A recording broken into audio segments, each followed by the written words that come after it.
Hi, everyone. Good afternoon, and welcome to a lecture on a beautiful afternoon. I'm really grateful for those of you who are choosing to join. My name is Kathleen Morris, or Kathy Morris. I am the Sylvia and Leonard Marks Director of Collections and Exhibitions and the Curator of Decorative Arts at the Clark. I'm also the curator of the current exhibition Claude and François-Xavier Lalanne, Nature Transformed, which is on view now at the Clark and remains on view until October the 31st. Just a few housekeeping things before I begin. First of all, I just wanted to say that some of you are watching on Zoom, and I think some people are watching on Facebook Live. I'm going to share my screen in a few moments and walk through my presentation. So if you have questions, put them in the Q&A box if you're watching on Zoom. And for those of you on Facebook Live, I have a Clark colleague who's going to be transferring your questions into the Zoom question and answer box so that I can see them. I will stop sharing my screen when I'm finished with my presentation, and then I'll look at your questions, and I'll do my best to answer as many as I can with the time that's available. And I'll admit if you stump me with a question I can't answer. I also just wanted to say I gave a lecture on the opening weekend of the Lalanne Show, which was an overview of their career and of the exhibition. If you missed that, you can find it on YouTube. I believe this webinar is also being recorded and will be posted to YouTube. So for people who were not able to join live, it'll be available in that way. I am now going to share my screen and talk about all things rhinoceros.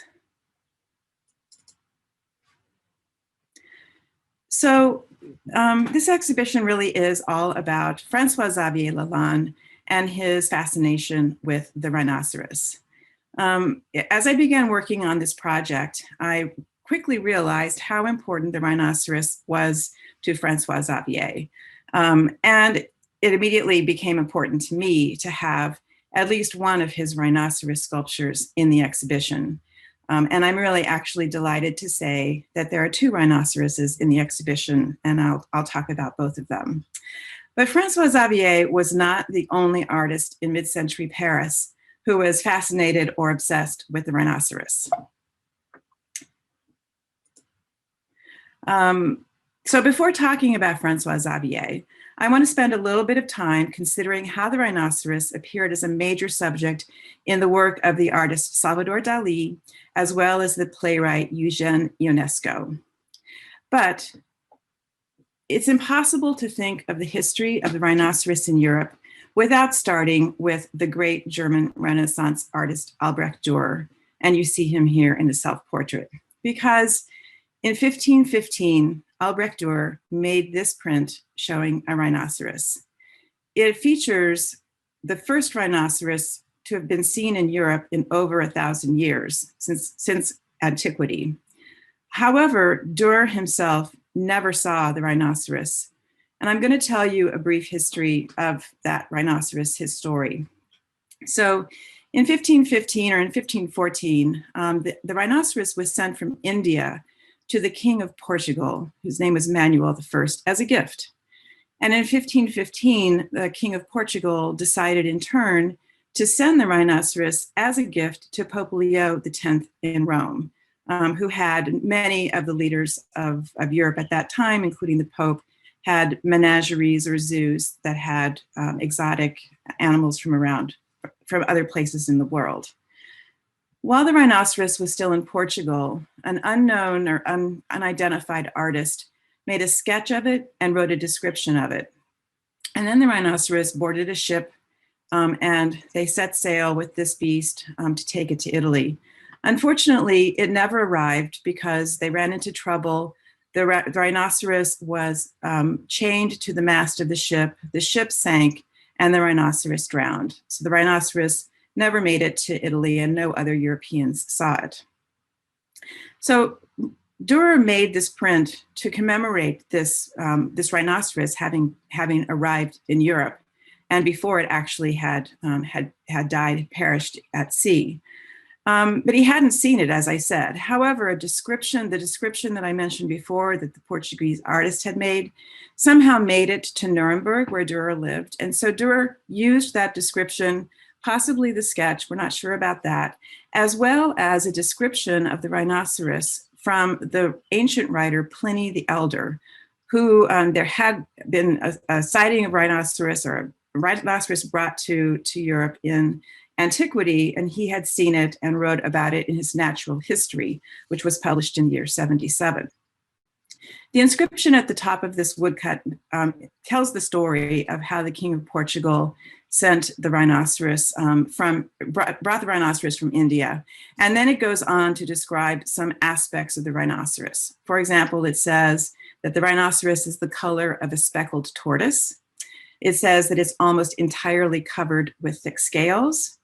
It describes it as being about the size of an elephant, but with shorter legs. And it says it's almost invulnerable. It describes a strong pointed horn on the tip of its nose, which the beast sharpens on stones to keep sharp. And the inscription goes on to say that the rhinoceros is the mortal enemy of the elephant. And it talks about how the rhinoceros, whenever it sees an elephant, attacks it, and that the elephant has no protection against the rhinoceros and is killed by the rhinoceros's horn, whereas the rhinoceros is so well armored that the elephant cannot harm it. And then finally, the inscription ends, and this is again, much of this is taken from Pliny the Elder, saying that the rhinoceros is a fast, impetuous, and cunning animal. So Durer, taking these ideas that he knew about the rhinoceros from the sketch and from Pliny the Elder's description, really kind of concentrates on the idea of the impenetrable body and the fierceness of the animal. So those are the characteristics I think that come out really in force in Durer's image. But as you can imagine, given that Durer never actually saw a real rhinoceros, it's not a really accurate depiction of the animal. Here's a picture of a real Indian rhinoceros. It does have very thick skin, which has some deep folds, so kind of looking like armor, but it is not really armor. And the second horn that you see that Durer put way up on the animal's shoulders was imaginary. It only has, the Indian rhinoceros only has one horn. And Durer's given it sort of the shape of the elephant in terms of the length from its belly's length, whereas the actual rhinoceros has a longer body. And here's a second picture where you can compare Durer's conception of the rhinoceros, the Indian rhinoceros, to the actual Indian rhinoceros. I would say that, to me, Durer's print reads a bit like a cartoon of a rhinoceros, with some of its natural characteristics exaggerated. However inaccurate it might have been, Durer's depiction of the rhinoceros was immediately influential, and it became the standard of how Europeans thought rhinoceroses looked for hundreds of years, even though other specimens of rhinoceros made it to Europe in the late 16th century. Durer's print really captured the imagination and was referred to for, as I said, hundreds of years. And as an image, it remains one of the most popular works of the Renaissance, of German Renaissance art. So this brings me to Salvador Dali, the surrealist artist whose fascination with the rhinoceros is very hard to summarize. And by necessity, what I'm going to be saying about Salvador Dali and his obsession with the rhinoceros literally scratches the surface of what is an incredibly complicated and fascinating topic. But indeed, Salvador Dali was obsessed with the rhinoceros. And here he is with the white rhinoceros, which is a two-horned rhinoceros that's native to Africa. And if you just want to read the quote, this is one of the famous quotes of Salvador Dali's about the rhinoceros. The rhinoceros is the only animal that carries an incredible amount of cosmic knowledge within its armor. We know that a copy of Durer's print of the rhinoceros hung in Salvador Dali's childhood home. So did a reproduction of the painting by Vermeer called The Lace Maker, painted by the Dutch artist in 1670, and the original is in the collection of the Louvre in Paris. Now, in Dali's mind as an adult artist, the rhinoceros and the lace maker, these two, the rhinoceros as an animal, the lace maker, converged. Dali was interested in the rhinoceros in part because of the way the rhinoceros's horn grows. The growth pattern of the rhinoceros horn follows a logarithmic spiral, a mathematical progression that is also found in other natural objects such as certain shells, sunflower heads, and the arrangements of florets in a cauliflower. He was so fascinated by this and really studied science, and he followed a lot of writings on mathematical topics. He delivered a speech about this and related topics at the Sorbonne in Paris in December of 1955, to which he was driven in a Rolls Royce that was filled with cauliflowers. Dali saw this mathematical spiral as a connection and a link between the natural world and the divine. He was also fascinated with the texture of the rhinoceros's skin, which he compared to goose flesh, or goosebumps. Another creature that intrigued Dali because of the appearance of its flesh as having goosebumps or goose flesh was the anemone. And here you see a sculpture that Dali made in 1956 that combines a reconception of Durer's rhinoceros in 3 dimensions with a few giant anemones thrown in for good measure. So what does the lace maker have to do with this? Well, in Dali's mind, everything. He was obsessed with this painting as well and received permission to copy it while it was at the conservation department of the Louvre in the mid-1950s. One copy he made, which you see here on the left, is rather straightforward. But around the same time, he also made several other versions in front of an audience of conservators and art historians, to whom he said he would make a copy of the painting in 1 hour. But as he painted in front of this live audience, the figure began dissolving into multiple converging rhinoceros horns. And while Dali appeared mystified by his own creation at first, he claimed that he could perceive logarithmic spirals in the Vermeer painting, and he declared, "The lace maker is morphologically the horn of a rhinoceros." In fact, the morphological connection between the rhinoceros horn, sunflowers, and the lace maker featured prominently in his December talk at the Sorbonne that I mentioned. In 1956, Dali arranged to have himself painting just outside the rhinoceros enclosure at the Paris Zoo. He had this filmed. And here you see some stills from the film. He's sitting on a wheelbarrow with several canvases nearby. On the left of the screen, you see that someone has placed on his head a crust of bread that resembles a rhinoceros horn, which he didn't balance. It didn't stay on his head very long. By the way, you can watch this film on YouTube, and I highly recommend it. It's fascinating. He's painting one of his versions of the lace maker that consists of rhinoceros horns. And also in the background of both images, you can see a large reproduction of the lace maker hanging within the rhinoceros enclosure. And on the right, you can see the rhinoceros himself. Dali was hoping that the rhinoceros would charge the painting and try to pierce it with its horn. Although he also said that between a fight between the Vermeer painting and the rhinoceros, the Vermeer painting would win. However, the rhinoceros, who you see here looking at the reproduction of the painting, did not charge it, meaning that Dali had to do so himself. The film ends with Dali running toward the reproduction of the painting, again outside the animal's enclosure, and piercing it with what seems to be a narwhal tusk. So there's a lot more that could be said about Dali and the rhinoceros, but I'm going to end on the reflection that these engagements are as much about or more about performance than about the creation of a painting or work of art. The performance aspect and the complex references to science, mathematics, nature, and other works of art were all essential to Dali's artistic persona. And his rhinoceros obsession and rhinoceros horn obsession would continue, but there was this really concentrated activity in the mid and late 50s. In 1959, the rhinoceros appeared as a major character in the work of a leading figure in French avant-garde literature, the Romanian-born Eugène Ionesco, who lived the majority of his life in France and in Paris. Ionesco wrote the play Rhinoceros in 1959, and it was first produced on stage in early 1960. I'm going to give a very brief synopsis of the plot, in case you don't know it. The play takes place in a small town in France where the protagonist, Berenger, who's kind of an anti-hero, finds himself disenchanted with life and with work, and he appears at first as a man who's just given up on life.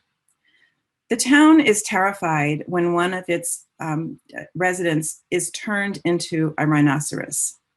And they soon realize that more people are turning into rhinoceroses, and the townspeople are both afraid and appalled. They speak of the rhinoceros as a frightening and ugly beast, one that makes very horrible noises.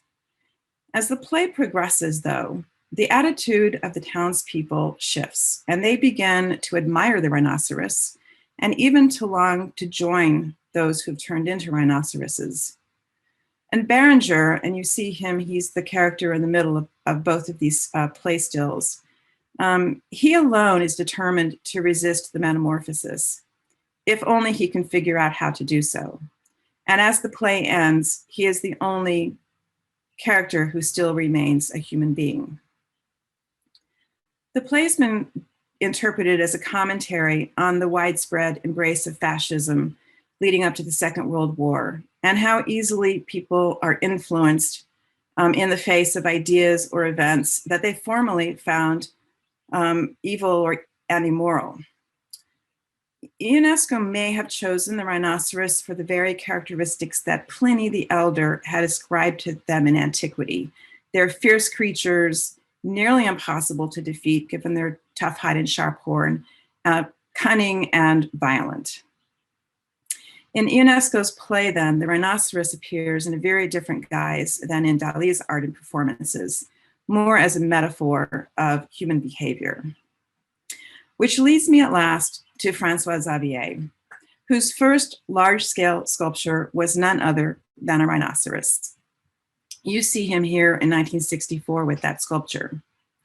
And the quote that I'm using here, which comes from an early interview a journalist had with Francois Xavier, where I think the journalist was trying to get Francois Xavier to explain what his sculptures mean.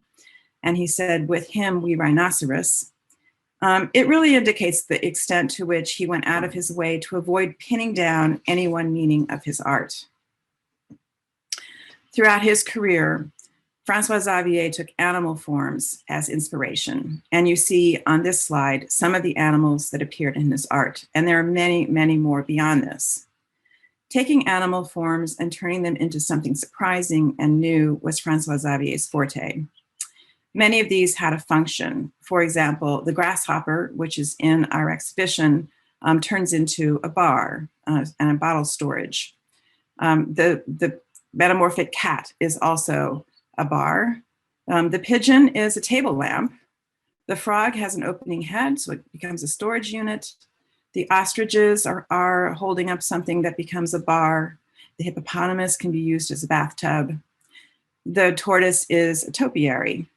The baboon, his chest opens, and this is actually a fire pit. These sheep can be used as chairs and ottomans. This cow has a large void in it, so it becomes like a frame that frames a distant vista. And I'm only showing you one sculpture, which is of a seated monkey that does not have any kind of hidden function. But among all the animals that featured in his art, I believe the rhinoceros is really the most iconic. When Francois Xavier chose the theme of the rhinoceros for this sculpture, his first sculpture, he would have been very familiar with how the rhinoceros appeared in both Dali and Ionesco's work. Indeed, Francois Xavier and Claude were friends with Salvador Dali and his wife Gala, and they saw them frequently. And knowing a little bit about Salvador Dali, I can only imagine what those conversations might have been like. But Francois Xavier would go his own direction with the rhinoceros, appropriating the animal's form to functional uses. Perhaps you could say he domesticated the beast. Francois Xavier was not about performance or convoluted symbolism or political commentary, but he was about process, facture, and a symbiotic relationship between humans and the animal world. Here you see two views of him in his studio with an assistant as he's working on the sculpture. His first rhinoceros was shown at the first exhibition mounted of Claude and Francois Xavier's work, which was in Paris in 1964. And as you see, a detail of the rhinoceros appeared on the cover of the catalog for this exhibition. While Francois Xavier undoubtedly knew Albrecht Durer's print, his own version shows an animal of very different proportions and a more abstracted notion of the beast's armor. As with all of Francois Xavier's animal sculptures, he was not striving for an exact depiction, but rather seeking to capture some sort of essence. He was also giving the sculpture a function. This 1964 rhinoceros has many opening compartments, revealing many possible functions: a desk with a lamp, a bar, a storage for bottles, a safe, and what I've seen is described as a secret compartment in the horn. And I don't know what that secret compartment is, what it was meant to do, although I hope to find out someday. Here's a view of the sculpture with Francois Xavier in the apartment of its first owner. And its first owner may have been Eugène Ionesco himself, although I haven't been able to confirm that. You can see all of the complex interior compartments and components inside once you open the sculpture up. And I want to talk about this object right here, which I think in the next picture you see more clearly. So here he is, again with the sculpture, and you can see that in addition to the horn on the animal's nose, there is another horn-shaped object right here. And I believe that this was used as a drink mixer, like a martini shaker, but in the shape of rhinoceros horn. I think it was a drink mixer because he made another one. Here's a bar that he made for Yves Saint Laurent in 1965. And it's a somewhat unusual work for him in the level of its abstraction, but it retains references to the animal world in the large egg-shaped compartment at the right, and this horn that fits into a slot in the table that can be removed and used to mix drinks. Francois Xavier was to revisit the rhinoceros again and again for the rest of his career. He made his second life-size metal rhinoceros in 1966 and showed it in Paris that fall.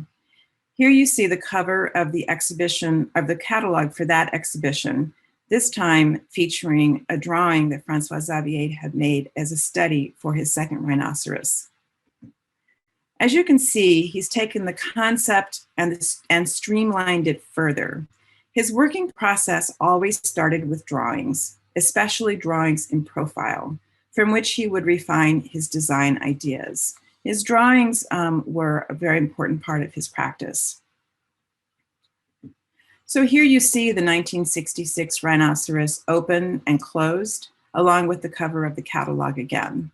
He called this version a Rhinocéros, a rhinoceros desk, secretary desk. As I mentioned, the catalog was made for an exhibition in 1966, which was mounted by the gallerist that Claude and Francois Xavier had signed up with, Alexandre Ionesco in Paris. And the exhibition was an important one. It contained a number of works by both artists, including the rhinoceros. But it seems that the rhinoceros was too big to display in the Ionesco gallery, along with all the other things in the show. And here's a publicity shot where you see the rhinoceros blocking the doorway of the Ionesco gallery in 1966. And on the right is just an image of Alexander Ionesco himself, their gallerist, taken with another one of Francois Xavier's works a few years later. So evidently, instead of showing the rhinoceros inside the gallery, they parked it on the street in a taxi lane on the Boulevard Saint-Germain, right outside of the Aeolus Gallery. On the left, you see a picture of Francois Xavier's brother, Jean-Philippe Lalanne, sitting on the rhinoceros, and I think that guy next to him is doing something with dry ice. Not sure about that. And on the right is a picture that appeared in a publication called the Paris Press in October 1966 that ran alongside a review of the show. The rhinoceros attracted a lot of attention, including in the United States. Life magazine ran a feature article on Lalanne in early 1967 and included this photograph of the 1966 Rhinoceros. And this photograph reminds me of something that Alexander Aeolus said when the sculpture was first exhibited in Paris. He was talking about the sort of impracticality of a desk in the shape of a rhinoceros. I mean, these sculptures weigh over 600 pounds. They're enormous. They're incredibly hard to move. It's not the kind of a desk that most people would have in their house. And Alexander Aeolus was quoted as saying that this is a desk that you would only use once, and that would be to write the greatest love letter of your life, which presumably is not what this little boy is doing in the photograph. But the exhibition that Aeolus had mounted in Paris moved to the United States, and it was shown in Chicago and in New York. First in Chicago at the Art Institute of Chicago in March of 1967. And here you see some installation photographs of how the rhinoceros looked in that installation, where they've used sort of bars, kind of like zoo-like bars. They erected a mirror so that you could see both the side of the unopening side of the rhinoceros and then the view into the open side. And then on the right, you see they also have a picture of the rhinoceros with all of the compartments fully opened. Sure, there was a lot of curiosity about how it worked. And another view of the installation, again, showing the rhinoceros along with some of François-Xavier Lalanne's woolen sheep. And on the left is a case that includes cutlery that was made by Claude. And there were many other things in this exhibition as well. Today, this rhinoceros is in the permanent collection of the Musée des Arts Décoratifs in Paris. And you see it here displayed in the introductory gallery at the entrance to their permanent collection. So next time you're in Paris, take a visit to see it. It's an extraordinary object. In 1971, Francois Xavier made another life-size rhinoceros, but this time in soft materials, for a New York firm called Daedalus Concepts, which commissioned artists to make small editions of artistic furniture. In fact, there were only 2 versions of this object that were made.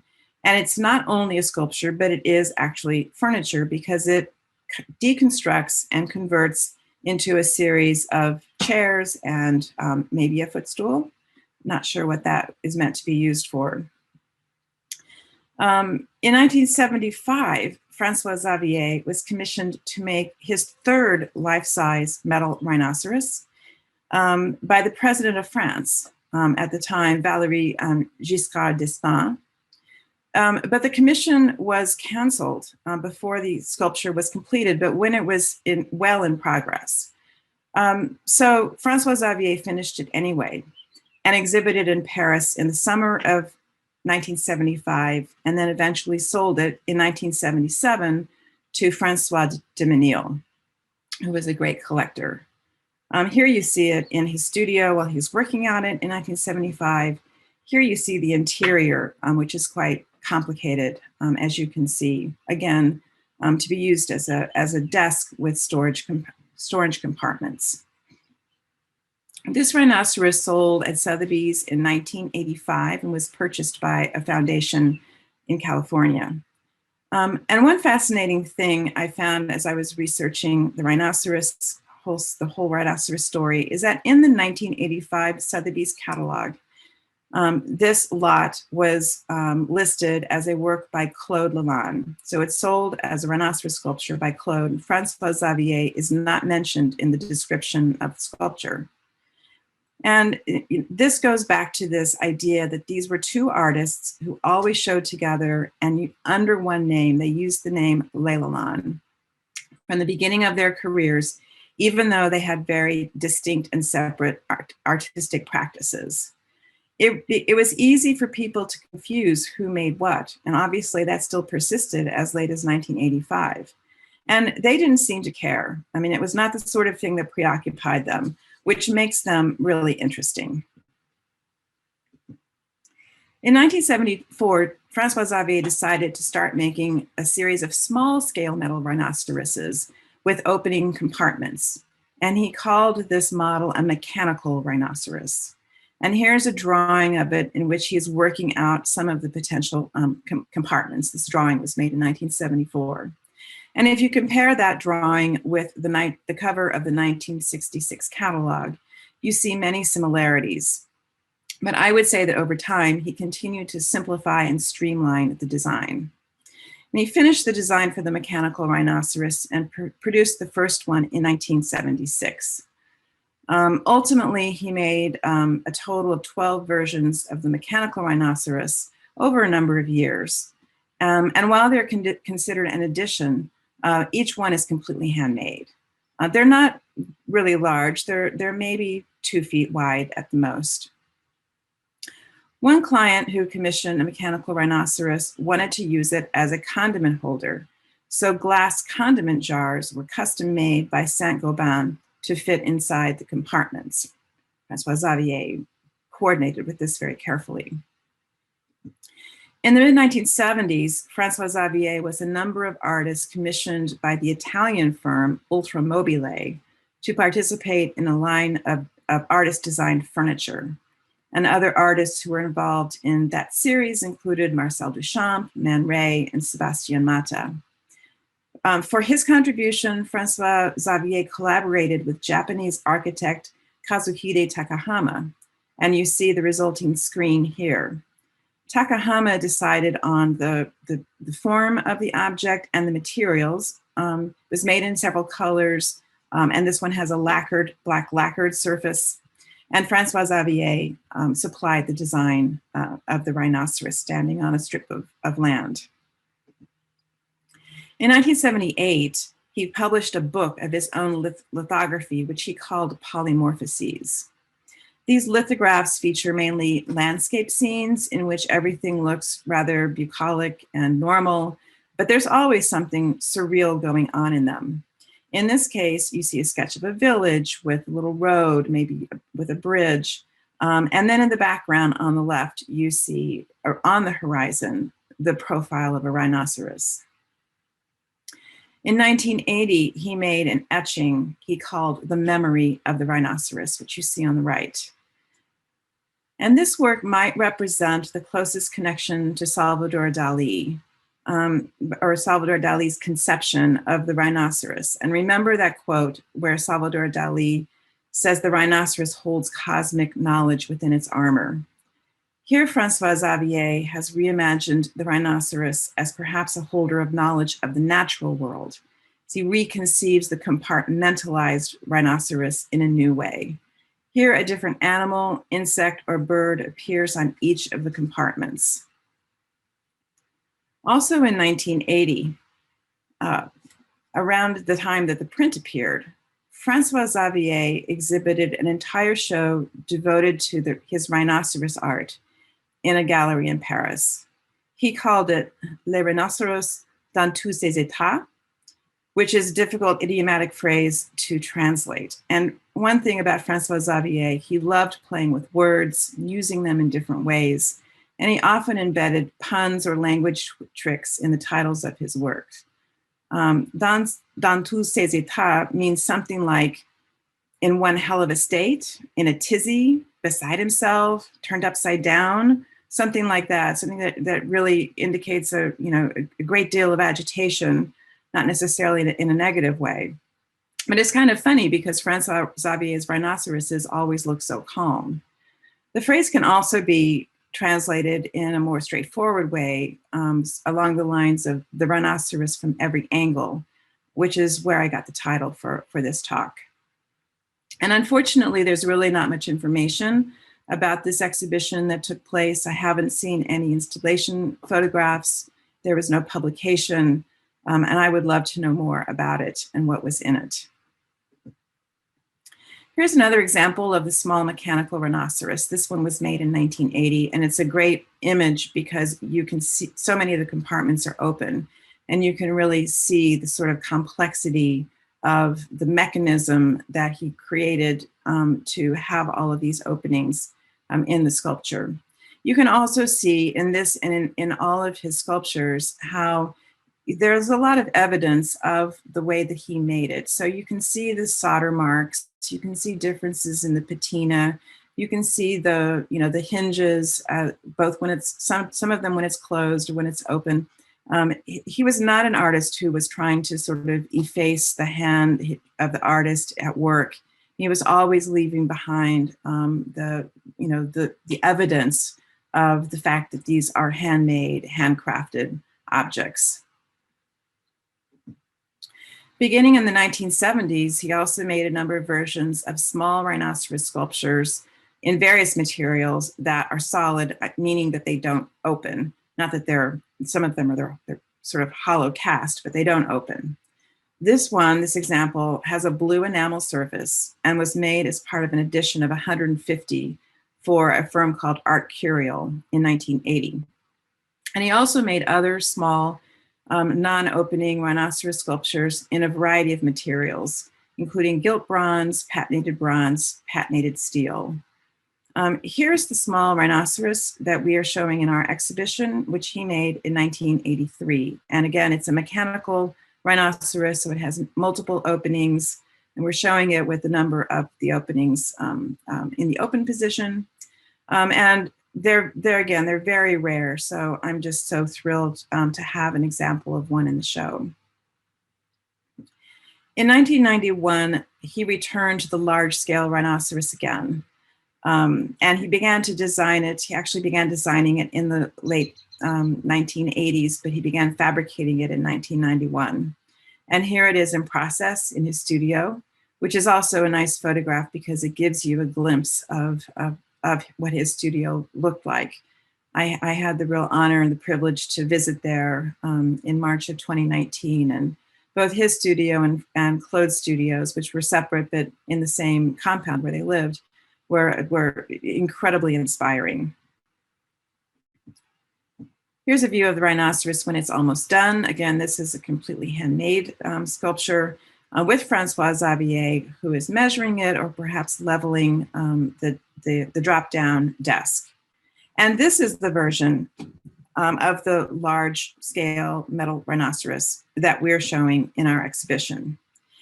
It was made in 1991, but it actually remained with the artist for the rest of their lives. They held on to it for themselves, and it was in Claude's possession when she passed away in April of 2019. Francois Xavier had passed away in 2008. This rhinoceros was featured in the big estate sale that took place at Sotheby's in Paris in October of 2019, so 6 months or so after Claude's death. In fact, this rhinoceros was the star lot of the sale. So I went to Paris for the sale. I was in the sale room for the 2 sessions. There was an evening session and then there was an all-day session. So it was a very long sale, a completely exhilarating experience. Every single lot was sold. And there was a lot of excitement about many of the lots as they came up to the gavel. I was watching to see who was buying these things because there were a number of things in the sale that I wanted to have in the exhibition. And so at the end of the sale, I had conversations with Sotheby's to ask them to pass along the Clark's request to the owners of several objects, including this rhinoceros, to see if they would be willing, the buyers would be willing to lend to our exhibition.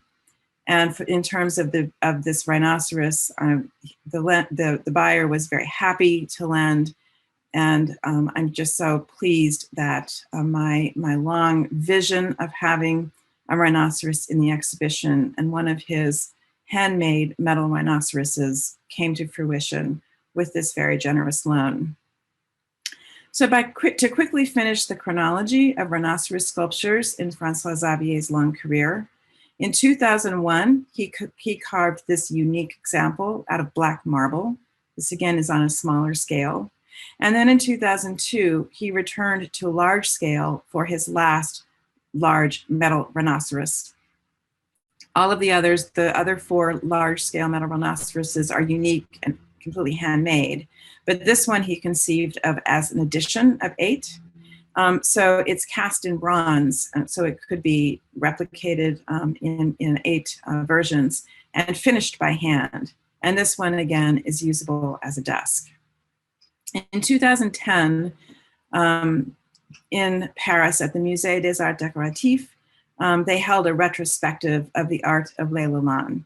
And they were able to bring together many of his rhinoceros sculptures. And here you see a lineup of at least 4 of the large ones. In the very end, you can see kind of the deconstructed leather upholstered rhinoceros.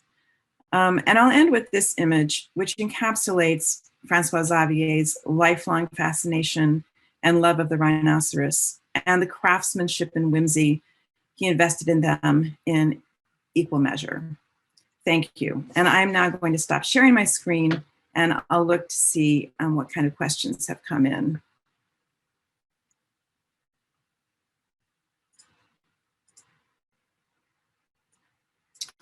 Well, I don't see any questions in the question and answer box. So if anyone has a question, I will be happy to answer. If not, I will say that I really hope that those of you who have seen the show enjoyed it. I hope that those of you who have not been to the Clark to see the exhibition will make an effort to go while it's on view between now and October 31st. It really is, I think, a joyful exhibition and rewards a visit.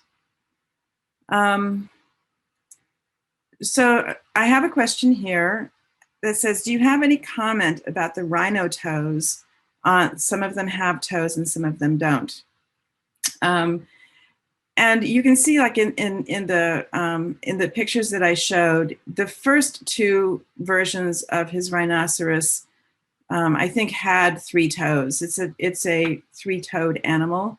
And then as I mentioned before, he really began to sort of streamline his design over time and turning the designs into more geometric components. So the legs that ending in the feet turn into more cylinders than something that really articulates a leg or a foot.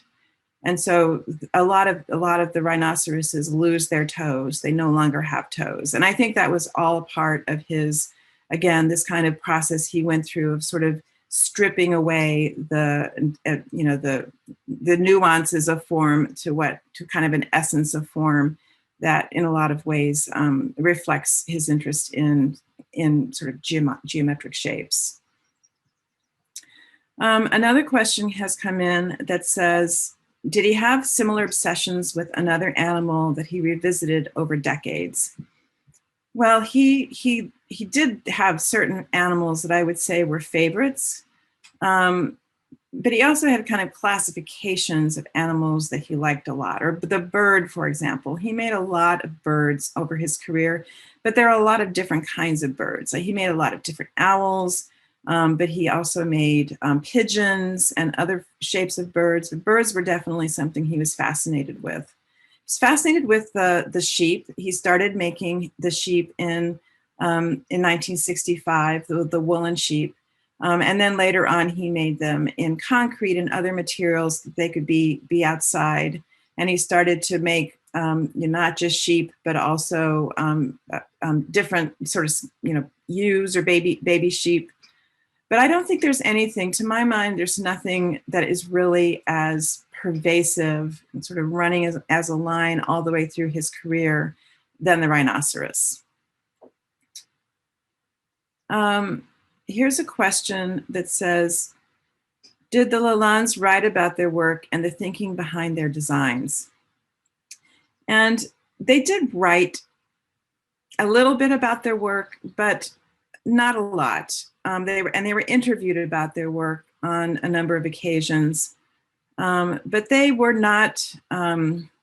It's not that they were not interested in theory. I wouldn't be able to claim that. And Francois Xavier was highly educated. He had gone to a Jesuit school and he studied ancient languages and philosophy, and he was a reader of James Joyce. And I mean, he was very interested in many different topics. But when they were interviewed, they really shied away from making any kind of proclamations about what the intent was behind their art. I mean, I think for them, their art in many ways speaks for itself. They also were quoted several times early in their career, showing a kind of impatience with artists who were sort of full of themselves and who felt that they were, sort of proclaiming great thoughts and changing the world and, that type of attitude. They really had no patience with that. Francois Xavier at one point said that they wanted to take art off of its pedestal. They wanted art to feel approachable and to feel more something that every single person could enjoy and understand. So they didn't write as much as I would have liked to have seen when I was doing all of my research. It would have helped me as I analyzed and thought about what they were thinking when they made their art. But I do think, again, that they were really thought that their art spoke for itself. Another one that came in, how is it that I became so interested in Lallanne? Thanks, that's a great question for me anyway. This is an interesting project for me. The director of the museum, Olivier Mallet, has really admired the art of Lallanne for a long, long time and has long wanted to do an exhibition of his work. And he and I started talking about doing an exhibition of their work in 2017, I think. It was not that long after he began as director. And we were talking about types of exhibitions that would work well in the Conforti Pavilion, which is where the exhibition is, which is a beautiful glass-walled pavilion, which means that it needs art that is not really light sensitive. And since Lallanne dealt mostly in metal, almost exclusively in metal, which is not light sensitive, that seemed to be a good fit just in terms of that sort of practicality. And so in 2018, Olivier asked me if I would curate an exhibition of their work. And I started to read the books about them. I will admit, I knew their art, but I didn't know it very well. I had seen a version of Francois Xavier's Ostrich Bar in the 1980s in a private collection in Richmond, Virginia, and had been really captivated by it. I had seen some of Claude's jewelry, but I didn't know a lot about them. And so as I began to read about them, I have to say, I kind of fell in love with them. And it was an enormous amount of fun to do the research and to find the objects for the show. One of the reasons I think that I didn't know so much about them is that they're very popular with collectors. They're collected by important collectors all over the world, but they haven't been shown in a United States art museum since the 1970s. There's just not been a lot written about them. They were just, I guess I would say, really not on my radar. And I became really fascinated to sort of understand why that was, and why these artists who are just so fascinating and so prolific were not as well known as it seems that they deserve to be. And so I quickly became a super fan, I guess you'd say. Had an amazingly fun time working on the project. Sleuthing down to find out where these objects are. Everything in the exhibition, except for one piece, is from a private collection. So they're private, so that means you don't necessarily know who owns them. So it was a great opportunity. It was a really difficult exhibition to bring to fruition because of the pandemic. I'm just really so happy that it's here and it's on view. Another question that came in says, how did critics respond to the works throughout their careers? Another really great question. I should mention that I wrote a catalog for the exhibition, which is currently at the printer, and it will be delivered in a few weeks' time. We decided early on that we would organize the catalog so that it wouldn't be ready to go to the printer until the show opened, because it includes both object photography of the sculptures as well as installation photography. And obviously that couldn't be done until they arrived on site and the show was installed. But one of the things I write about in the catalog is their critical reception.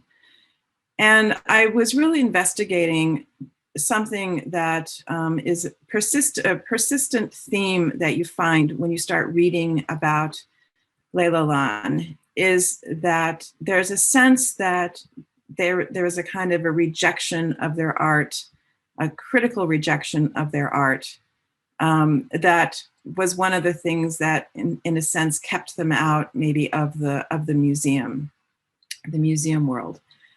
And as I researched it, I found that of things that were published about them, and I really dug super deep looking for as many original articles, books published about them, reviews, notices, everything that I could find. I also worked closely with a research assistant, Nidhi Gandhi, who became a thought partner on this project and was an incredible researcher, an incredible partner to think about this. And she also was doing a lot of deep digging in libraries and digital archives. And I mean, we were trying to find everything we could.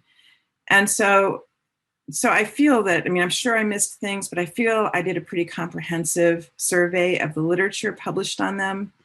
And over all of the decades of their careers, I found almost nothing critical. At the time they started to exhibit in Paris in the mid-1960s, the critics loved them. The public loved them. They began getting collectors right away. They did have a number of really important museum exhibitions early in their career. They were shown in various places in Europe. They were shown at the Art Institute, as I mentioned. Their art began to enter into collections, such as the Pompidou in Paris. But there was a perception, and they had this perception, that they were not critically well received. It also seems that at the time that they were beginning to exhibit in the mid-1960s, it was a time when abstract art was much more in fashion. Functional art was just unheard of. The fact that people couldn't categorize what they were doing became a real stumbling block and sticking point. Like, what were they doing? What are these things? Are they furniture? Are they sculpture? What are they? All of that seems to have been more in the, the sort of not the written world, but maybe in the art, in the interrelationships between artists and dealers, that certainly gave them the perception that there was a sort of a reluctance to embrace their art. On the other hand, they were always very successful. The gallerists who they worked with, like Aeolus, he was a gallerist who was representing mostly painters and sculptors, and that's true also of the later gallerists, Jean-Gabriel Mitterrand in Paris, Ben Brown in London and Hong Kong, and Paul Kasman in New York. They've always been seen in the contemporary art collecting world as part of contemporary art, scene. People collect their art at the same time they're collecting, like, Christopher Wool paintings or whoever it might be. So that for me was one of the real challenges and conundra of trying to understand the reception of their art over their careers. And then I would say, starting in around the year 2000, there was a real sort of awakening on the part of a lot of people their art, particularly in the market, where if you follow the sales and at Sotheby's or Christie's or Bonhams or any of the big auction houses, you will see how sought after their art is at this point, and how eagerly people are collecting it. And I hope that it will enter into more museum collections. I think it really deserves to be seen by people in that context. Another question, I'll take just two more questions, and then I'll have to say goodbye. But how long did it take you to curate the exhibition? Well, I started in the fall of 2018. I had also curated another show for the Conforti Pavilion called The Art of Iron. And so I really needed to sort of finish that up and wrap that up mentally, I suppose, before I started really digging into Lalanne. So I started reading everything I could get my hands on that fall. In March of 2019, Olivier and Esther Bell, who's our chief curator, and I went to Uri, which is the town south of Paris where Lalanne lived and worked. And we met Claude Lalanne there and toured the house and the facility, which was just amazing. And by that time, I had a concept of what I wanted to do for the show that I proposed to her to get her blessing, which is really fortuitous and was an amazing experience. And fortuitous because, unfortunately, she passed away 4 weeks later. So we were just so grateful and fortunate to have had the opportunity to meet her during her lifetime. And then this exhibition was meant to open in May of 2020. And we were on track to do that when the pandemic struck. And so everything went on hiatus. In all of the plans, we had no idea, of course, when we would be able to do it.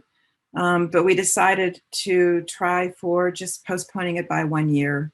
And very, very happily that worked, and here we are. And then the final question, again, someone asked if there will be a book published on the show. I mentioned this, but yes, there's a catalog. I'm really excited about it. I think it's going to be really beautiful. You can see a peek of what the cover looks like if you go to our website at clarkart.edu, but it should be appearing and for sale in our gift shop and online in several weeks. So thank you so much for being with me this afternoon. I really appreciate it. And I hope that you see the show and enjoy it. And I will sign off. So goodbye for now and enjoy the summer.